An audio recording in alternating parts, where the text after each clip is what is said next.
Videoni oxirigacha ko'rsanglar, anor haqida sizlarga zo'r ma'lumot berib o'tib ketamiz. Mana men Xitoyda yashab yurgan paytlarimda tarjimon bo'lib, Xitoy reklamalarida so'klari chiqadi-yu, o'sha zavodga borganman-da, aynan so'k chiqaradigan.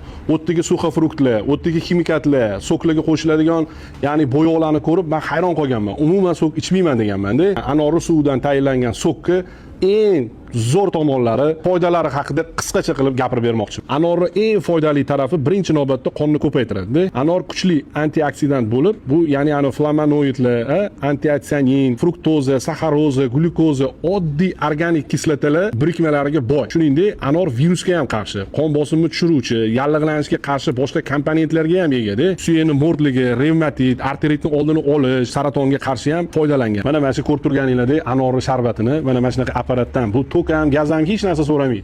Uyga bitta olib qo'ysanglar, mana shunaqa siqib anorni suvlaridan ichib turinglar.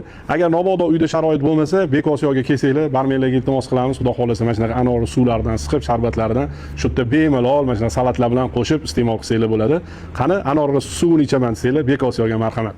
Bismillah.